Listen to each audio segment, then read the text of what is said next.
Next हम 33rd question देख रहे हैं। 33rd क्वेश्चन हमारे पास में ट्रांसफार्मर से रिलेटेड है। ये भी 5 मार्क का क्वेश्चन है। क्वेश्चन में हमारे पास गिवन है an ideal transformer having ferromagnetic core consists of two coil having 500 turns in primary coil and 50 turns in secondary coil. Okay, first वाला पार्ट हमको सॉल्व करना है, तो हम यहाँ पर लिखेंगे सॉल्यूशन ऑफ ए। ओके, सबसे पहले हमारे पास में पता है कि N1 by N2 equal to V1 by V2 होता है। ओके, वोल्टेज रेशो हम कहें, N1 का वैल्यू यहाँ पर 500 गिवन है और N2 का वैल्यू 50 गिवन है।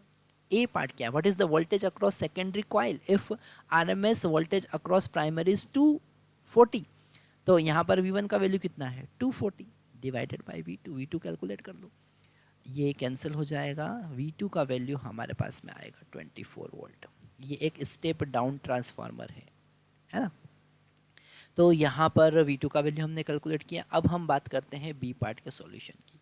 सॉल्यूशन ऑफ बी पार्ट क्या गिवन है, what will be the individual current in the coils, दोनों कॉइल में I1 I2 हमको कैलकुलेट करना है। Secondary has resistance of 20 ohm, तो हम यहाँ पर ओम्स लॉ लगाएंगे, V2 is equal to I2 into R, है ना।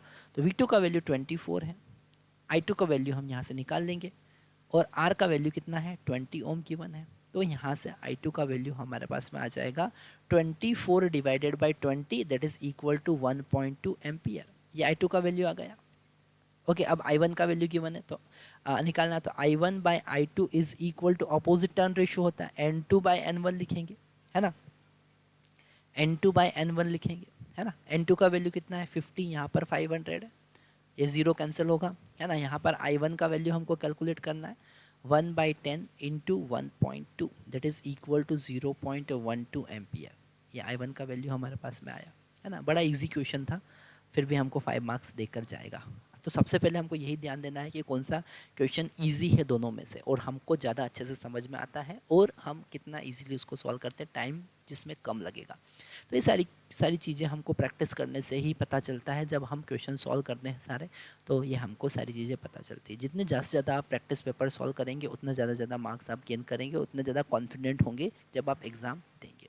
और एग्ज़ाम टाइम पर सबसे ज़्यादा हेल्प आपका कॉन्फिडेंस ही करेगा।